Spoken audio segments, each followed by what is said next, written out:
श्री हरि एक बार यमलोक आए तो वहां देखा कि असंख्य लोग दंड भुगत रहे हैं। उन्हें ऐसी आशा न थी कि मनुष्य इतने पाप करता जाएगा और उसके लिए दंडित होता रहेगा। नारायण को दया आ गई। भगवान ने अपनी आत्मा से एकादशी को प्रकट किया। उसे वरदान दिया कि जो एकादशी के दिन विधि विधान से व्रत करेंगे उनके बहुत से पापों का नाश हो जाएगा। उन्हें ऐसी कठोर यातनाएं ना सहनी होंगी और वे मोक्ष को प्राप्त करेंगे। एकादशी के प्रभाव से सभी मोक्ष पाने लगे। पाप पुरुष श्री हरि के पास दौड़ा दौड़ा गया और अपनी पीड़ा सुनाई कि प्रभु, आपने ही मुझे प्रकट किया, आपने ही दया की, आपने ही कार्य दिया और अब आपने ही मुझे व्यर्थ ही बना दिया। सब तो एकादशी के प्रभाव से मोक्ष पा रहे हैं, मैं अब क्या करूं?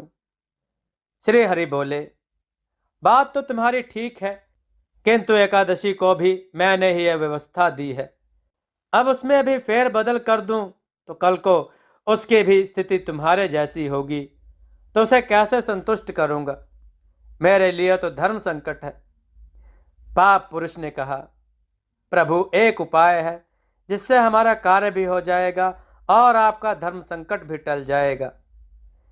एकादशी के दिन मुझे अनाज, मटर, मसूर की दाल, बैंगन, मूली, मांस, मदिरा एवं समस्त गरिष्ठ भोजन में वास दे दीजिए। जो उस दिन इन्हें ग्रहण करेगा उन पर मेरा अधिकार हो जाएगा। मैं उनकी बुद्धि भ्रष्ट करूंगा और वे पाप की ओर उन्मुख होंगे। इस प्रकार मैं भी बेकार नहीं रहूंगा और आपसे शिकायत नहीं करूंगा। श्री हरि ने उसे अनुमति दे दी। इस कारण एकादशी को गरिष्ठ पदार्थों के ग्रहण करने से मनाही है। मित्रों, यह है एकादशी व्रत के पीछे का धार्मिक आध्यात्मिक पक्ष, पर मैंने तो आपसे वैज्ञानिक पक्ष बताने की बात कही थी, तो सुने। यह एकादशी व्रत पूरी तरह विज्ञान के सिद्धांतों पर आधारित है।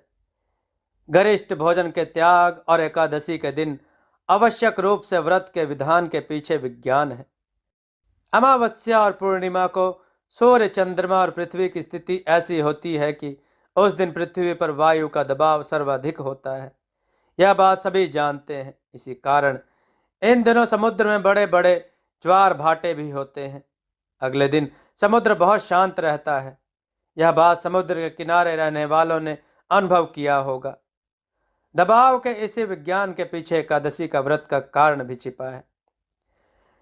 शारीरिक विज्ञान कहता है कि जो भी हम आहार लेते हैं उसे पूरी तरह शरीर में अवशोषित होकर उसके सार तत्व को मस्तिष्क तक पहुंचने का पूरा चक्र 3 से 4 दिनों तक का होता है। एक दिन से अधिक तो वह आंतों में रहता है। उसके बाद उसके अवशोषण की प्रक्रिया, अपशिष्ट के शरीर से बाहर निकलने आदि का कार्य चलता रहता है। इस प्रकार हम जो भोजन एकादशी को लेते हैं वह पूरी तरह से मस्तिष्क को प्राप्त होते होते पूर्णिमा या अमावस्या आ ही जाती है। पृथ्वी पर इस दिन चंद्रमा की आकर्षक शक्ति का दबाव सबसे अधिक रहता है, जिसके कारण मस्तिष्क के अप्रत्याशित व्यवहार की आशंका सर्वाधिक होती है। एकादशी व्रत के दौरान गरिष्ठ और तामसी वस्तुओं का त्याग कर दिया जाने के कारण मस्तिष्क को पूर्णिमा या अमावस्या की सात्विक ऊर्जा ही मिलती है। इस कारण उसके विचलित होने की आशंका सबसे कम हो जाती है।